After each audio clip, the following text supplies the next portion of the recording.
Welcome to Industry Focus, the podcast that dives into a different sector of the stock market every day. Today is Thursday, October 18th, and we're discussing trucking.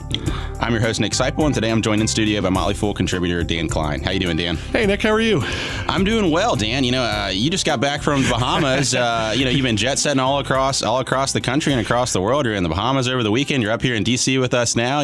How's life treating you? I am not sure if the people watching this at home can see this, but I am a lot pinker than I normally am because apparently, even though I live in Florida and spend a lot of time outside, the sun in the Bahamas is just something else entirely.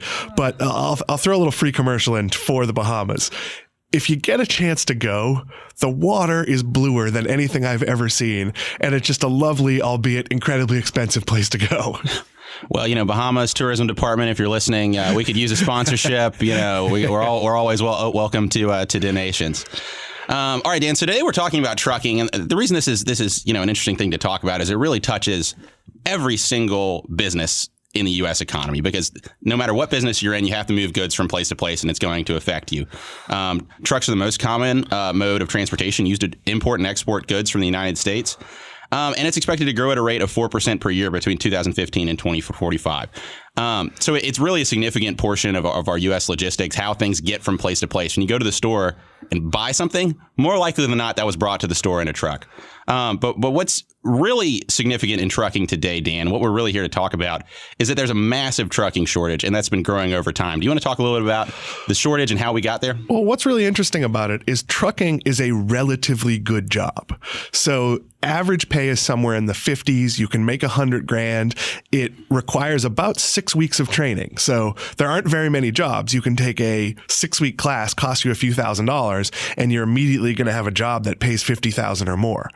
The problem with it is that despite all the positives of trucking, it's also kind of a miserable life. So we're having trouble as a nation talking specifically younger people into taking these jobs. And that's leading to, a very significant hundreds of thousands. The numbers vary depending on who's telling the story of open jobs. And that's going to push prices for everything higher. Exactly. I mean, and you said we've seen various estimates. I saw an estimate from FDR Transportation Intelligence, as high as multiple hundreds of thousands. But then you've also got on the low end of the range, the American Trucking Association is estimating we're going to need about 51,000 new drivers. And, this is a shortage that's been growing over time, but it's become particularly worse over just the past couple years, particularly this year. We began enforcement of electronic time logging devices in April. And what those devices are is they're devices placed in a truck that really track the time that the driver is operating the truck. And so we've had restrictions on truck driver times back since 2004, where we put a maximum workday in for truck drivers at 11 driving hours in a 14-hour period. Now, that regulation was in for a long period of time, but it's become really particularly significant since this electronic tracking technology has been put in place, because there's a little bit of fudging of the numbers, right, Dan? There was a lot of fudging of the numbers. If you were a driver, you essentially got paid for the miles you put in on the road and getting where you're supposed to go on time. So all the rules designed to protect you were also rules that curtailed your income. So in some ways, the electronic tracking devices protect drivers from themselves. The other challenge is it used to be considered driving time was the only factor. Now, wait time matters. So if you're a driver and you clock in and it's 3 hours for your truck to get unloaded or loaded before you go to the next place, that impacts how many hours you can drive. And basically what it does is we had this sort of shadow workforce of drivers who were super productive in their 11 hours, working 15 hours. And now that they can't do that, it creates increased demand. Exactly, Dan. And this is one factor that's coming in, the regulatory aspect. You talked again about how there's a shortage of younger people entering the trucking workforce. Part of the reason behind that is the economy has been so great. You talked about how trucking can be a difficult job. You're away from your family. You're on the road for months, weeks at a time. You're eating badly. There's no place to shower. There's really a lot of negatives to it aside from the pay. Yeah, I mean, all sorts of things. And so now with the unemployment rate being so low, there are many opportunities out there for people to choose to work in to avoid that trucking lifestyle. So we've got some regulatory influences coming in that's really been tightening the amount that the truckers available can work. And then there's also been the broader economy, which has limited the people who even want to join that pool, which is leading to rising costs. According to the Labor Department, long-distance trucking costs advanced 9.4% in June from a year earlier, which is the largest increase we've seen in nearly a decade. And that's only going to get worse. And that's because demand for trucking is only rising because of e-commerce and all those sorts of things that we talk about every day here at the Motley Fool. Well, we also went from a trucking system where a full truckload went to a Walmart or a supermarket or whatever big store destination. Now there are literally full trucks full of individual packages driving around. So it's become, obviously it takes less time to bring a full truckload of something somewhere than it does to bring multiple full truckloads, sort that into individual packages, and then go deliver those individual packages to people. So we've created not only added demand, but the same amount of goods now requires more handling. Exactly. Like you said, taking a truck to 50 different homes is different than taking it to one individual household. And one other thing to kind of pull the thread here is that this is a problem that's not going to go away anytime soon. There's a lot of promise out here about, driverless vehicles and maybe driverless trucking filling this gap. But this is something that may be 5 to 10 years away. The example that I used with you when we were preparing for the show is that for a long time we've had autopilots in airplanes and in large transocean vessels. We still have to have people in those to make sure that everything's running smoothly. There's limitations in our driverless technology today. So, for example, LiDAR systems are very important for tracking technology for trucking. However, they struggle in adverse weather conditions, particularly the rain. And if you're going to come up with a logistical solution that is going to address the entire U.S. retail landscape, you have to be able to work, when it's raining. I think the solution isn't going to be automated driving, at least not in the short term. It is going to be logistical planning. You're going to have more companies do what Amazon, Target, and Walmart have done, which is absolutely work to maximize their supply chain, to know full well what the cheapest way to get the gross volume to a warehouse and then the individual item to you. And that's going to be a mix of absolutely everything from trucks to drones to pack mules, like whatever, probably very few pack mules, whatever works in each situation.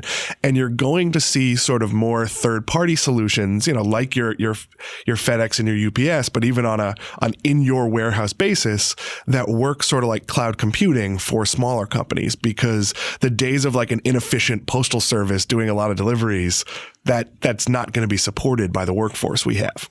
Exactly. And then just one last thing I want to mention before we go to the break and go into the second half of the show is that, this trucking factor is really affecting logistical infrastructure, but as well, we have to talk about tariffs. When you're putting increasing fuel costs, a trucking shortage, and tariffs on top of the existing logistical infrastructures of these businesses, that's really creating pressure points for these companies. So the people who can really manage their logistical expense are really going to be in a position to thrive here. I think we have a retail world that is sort of looking a little to the future. Your goal at Walmart, Target, Amazon, all the big players is to not pass these costs along heading into the Christmas season. So they've stockpiled goods, they've done whatever they can do. But when you get to January, I think you're going to see some pretty significant price increases for trucking reasons, for tariff reasons, for labor shortage reasons. And we're kind of masking that now. We'll probably see some lower margins heading into the fourth quarter as well. Okay, Dan, so to lead off the second half of the show, let's talk about how trucking is impacting the energy market. Over the past 3 years, we've seen the United States oil output really coming to fresh new highs. Production in the Permian has more than doubled. We've mentioned the Permian in the past on the show for folks who haven't listened. This is a large oil field in West Texas. It's been in existence for a long period of time, but over the past several years with the rise of fracking, we've been able to get access to oil that was not previously accessible there, which has really led to a huge boom in that area of the country. You want to talk a little bit about how that's affecting trucking? Yeah, so it's created its own set of problems. So just because you have the ability to pump all this oil doesn't mean you have the infrastructure to get that oil to market. So we've actually found that oil prices for oil pumped from the Permian have gone down. They have to sort of supplement the fact that there's an added cost of trucking. They don't have adequate pipelines. They don't have adequate trucking in themselves to get the oil to where it needs to go. So it's going to take years. They're actually building wells that they're not using, that they're not pumping from, in order to sort of stake the claim on the oil, but they can't get that to market. And if they do so, they can't do it efficiently. So at the moment, yes, we have all this resource, but it's actually creating more problems than it solves. Exactly, Dan. And I think another thing we need to talk about as well is that it's not just getting that oil out of the ground and bringing it to market, which is also a significant role for trucking, particularly with the lack of pipeline capacity in the Permian right now. But it's getting those supplies needed to do the drilling to the wellhead. So that may be fracking sand that you need to get to the wellhead. That could be, you have to bring water to help pump into the well. You have wastewater that may be needed to take away. All those sorts of things all require a truck and a driver to bring them to the wellhead or to take them from the wellhead to market. And so we've really seen, I talked about at the beginning how this is a little bit of a boom town situation, just a mass of people coming into the Permian. So there's been a huge shortage of truck drivers, and there's several reasons behind that.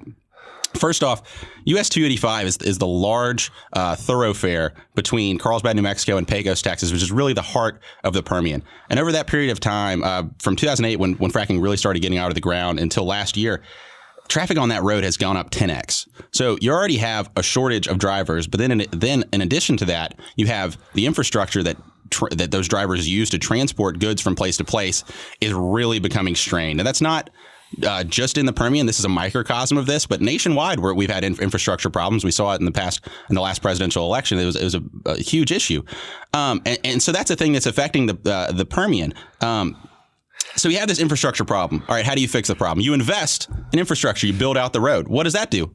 Well, that means you have to have workers on the road, which even makes this problem even worse, because you already have too many people for not enough road. You're doing work on it. It makes the congestion even worse. And this is another thing to add into what when we're talking about trucking. According to the American Trucking Association, the trucking industry loses $50 billion a year sitting in traffic. And that could be places like the Permian, which there's an large number of people there. But it could just be in other places across the country where our infrastructure is really dropping the ball. And this is one of those cases where you have to at some point accept the pain.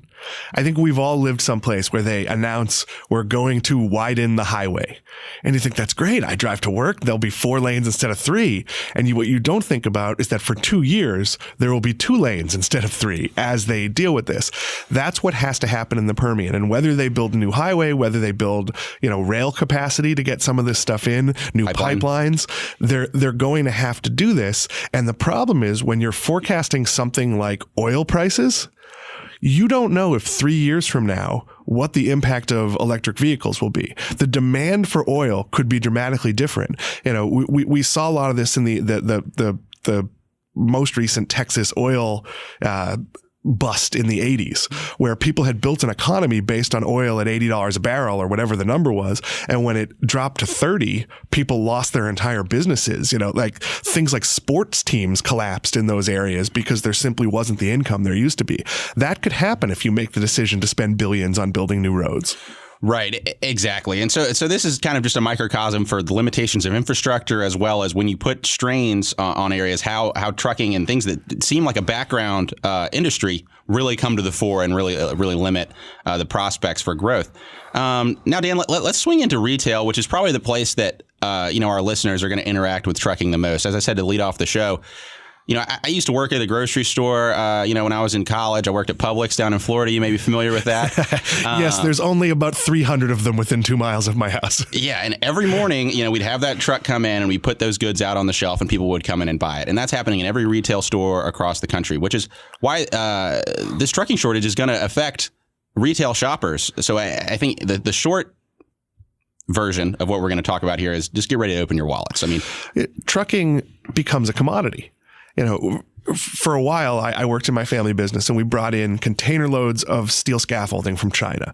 And when China was still sort of a novel place for companies to source stuff from, it was relatively a fixed price and somewhat inexpensive to do that. As the demand increased, the amount of ships and containers did not. So you might say, okay, I can get that delivered for $2,200 and it'll take 6 weeks. Or I could pay $8,000 and have it in 2 weeks. So it's a very fluid demand. And your store, Publix has a lot of buying power. Your local store does not. So you may find the big chains having an advantage, especially the ones like Walmart and Amazon that maintain their own trucking fleet, over the sort of smaller group that's relying on FedEx, UPS, private truckers to bring their goods in, because they're not going to be the priority, or they're just going to have to pay more, which is obviously going to cost you more. Right. So from your perspective, Dan, what you think is this trucking shortage, as well as just all the other strains that are being put on, international logistics, dealing with these situations, the advantage is going to go to the company that has the most scale, the ability to manage their logistical infrastructure in a way that they have, more control over. And the ability to take labor out elsewhere. So one of the things UPS has talked about is that they don't have a trucking shortage because they have a pipeline of workers. You go from the floor to a small truck to a big truck. They train you along the way. So if they need 20,000 more truckers, well, they can put robots into the warehouse. They might not be able to automate driving the truck, but they can automate other parts of their workflow. I think that's something you're seeing at Amazon in their warehouses. And you'll see that more and more with Walmart, where the picking of the orders, whether it's for individual delivery or mass distribution, is going to be automated. So you're going to take workers out of the chain and sort of force them into trucks if that's the only job available. Right. I mean, talking about Amazon and their, warehouse infrastructure, I mean, it really amazed me, a stat that I saw that currently Amazon requires 1 minute of human labor to get a package on a truck. So that means the people who are loading up the boxes, the actual humans, a robot comes to them, brings them the products that they need. The human just takes it, places it on the conveyor belt, and then that conveyor belt boxes everything up and puts it on a truck. And all these companies that can really squeeze all that kind of fat or wasted time out of their logistics are really going to put themselves in a position to succeed. Yeah, and it becomes about efficiency. You talked about, I think it was UPS, how you never put your keys in your pocket. Yep. A big company can map out every efficiency, can literally do things like build a bathroom in a location that makes it more convenient to make bathroom breaks faster for workers. A small company can't do that. They can sort of copy it a little bit. So this is really going to be another thing that sort of puts the squeeze on small business and really forces small business to differentiate on something other than price, because the cost of goods is going to comparatively go down for big business and up for small business. Right. And for these third party providers, you talked a little bit about UPS and about how they've been able to kind of handle the trucking shortage. Another thing that they can provide, and they call out, is that they can provide a different lifestyle for their truckers than maybe someone who operates with another independent provider. In that UPS, I believe their CEO, their spokesman, Dan McMacken, called out and said that for the average UPS trucker, they're out and back in the same day. They're sleeping in their own bed. They're not staying in a hotel or on the road. And that's an advantage that some of these larger companies can offer to their employees that maybe an independent company just doesn't have the flexibility to do. And again, that's going to become a question of technology. I think you're going to see more of your trains try to limit overnight trips, and we talked a little bit about this. We might see infrastructure move more towards comfort. We've seen kind of a death of truck stops. They're not as prevalent. The days where there were shower facilities and even gyms and decent, food. We don't have a lot of that. So you might see in some places where overnight trucking is necessary, a sort of rebirth of these kind of trucking stops, places you can park easily, places where you can pay for just the 6 hours you're sleeping in the motel as opposed to, a full night, and sort of everything we can to improve quality of life from, hey, you're gone for 6 nights and you're sleeping over your truck bed, 3 of them. That's not going to work when UPS or Amazon or whoever is offering you, 1 overnight a month, sleep in your own bed most nights. Right. Dan, let's talk, we may have touched on this a little bit, but just to really pull the thread on it, how this omni-channel retail is affecting trucking demand. We talked about having the trucks having to go to all kind of different places, all those sorts of things. How does trucking fit in with that? How is it going to adapt? All those sorts of things. So we're in the very early days of logistics for omnichannel. I think if you knew, let's say you order something from Walmart for pickup in store. I think sometimes if you knew where that had come from, it'd be preposterous how much money they lost, getting you your box of gluten-free pasta or whatever it is they weren't stocking. It maybe was handled by 6 people, was on 3 different trucks, was on a shelf, was in a warehouse. it's just like we talked about the other day where you get the Amazon item at home and it's not in the right size box for what you ordered. That's happening less and less. And we're going to start seeing companies behind the scenes using AI, predictive technology. Amazon has talked a lot about they know you're going to order razors before you do, and it's already packaged in the correct warehouse to send it to you. You're going to see a lot more technology going into making sure we eliminate as many inefficiencies as possible. Right. Along those same lines, another example to that Amazon that I was talking about earlier, in that in the past, things would be organized in a way that best fit what people could understand. If I'm a person working in a warehouse and I want to go find the good that we need to put in this shipment, maybe everything's in alphabetical order, or group by, different genre. There's sports stuff over here and there's dry goods over here. What we're seeing now with these AI capabilities is that the way these things are organized would make absolutely no sense to you and me, but it's the most efficient way to do it based on the way this analytics has been done. And it might sound like save 10 seconds here by this different organizational structure. But when you think about a company like Amazon that's doing millions and millions of transactions, or Walmart, those little fractions of a penny saved at each step down the line become millions and millions of dollars. I think we're also in the early days of, let's call it flexible demand, where Walmart will actually offer you a cheaper price on certain items if you just go to the store and get it. Mm-hmm. Amazon will sometimes give you a little kickback if you're willing to not get 2-day delivery. Yep. And we're both big Amazon consumers. Sometimes I order from Amazon because I need it in 2 days. A lot of the time I order from Amazon because I'm going to run out of tea at some point. I better order some tea. So if I could be incentivized to not care when something comes, or, what if Amazon says free 2-day shipping, but your orders need to get to 35 pounds or $99 or whatever it is, and we're not going to charge you for Prime anymore. I think you're going to see more clever things like that. Costco has some shipping options that work that way. Target has some shipping options that work that way. So it's all going to be about, how do I make that truck accomplish the most work with the least work going into filling it?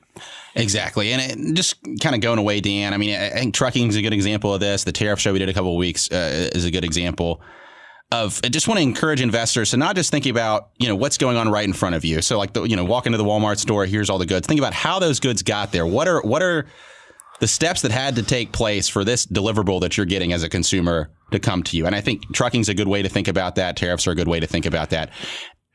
And I think you see it on your shelves. Yeah. Go to your Walmart, your Target, your Whole Foods, whatever it is. Pick a smaller brand and then look at it for each of the next 3 times you visit. You will no longer see instant replenishment of smaller brands. You will see when 2/3 of the inventory is gone, maybe they place an order and get, because everything for that small brand to compete, they have to send you a caseload, a pallet, whatever it is. They can't send you, oh, hey, you're out of the jalapeno flavor, I'll send you 3 of those. So you're going to see sort of some different trends in shelving, and companies trying to figure out ways to sort of make that work, because you don't want to be out of stuff. Mm-hmm. But you also don't want to have these sort of inefficient little deliveries that I'm sure you got back in your Publix days. Yeah, that's for sure. And Dan, for our listeners, for investors in general, when you're thinking about things like trucking and logistics, what is the best way to follow these trends as an investor? And what is the best way to take them into account when you're making a thesis on whether this is an investment or not? Well, it's a challenge to follow, because the average person isn't going to look up how many truckers we're short on a daily basis. But I think your bets here are on the companies that have the money to spend on the backbone, on the infrastructure. That's going to be your major retailers. That's going to be UPS and FedEx. So it's really looking at, what they're forecasting. If UPS comes out of the next quarter and says, yeah, we intended to hire 100,000 people this holiday season, we can only get 18,000. That's going to have a much bigger impact than if Walmart falls short in its holiday hiring, when it can just eke extra work out of people, maybe trim hours, sort of keep the same business going. So look at those trends, but for the long term, the big guys are going to win here.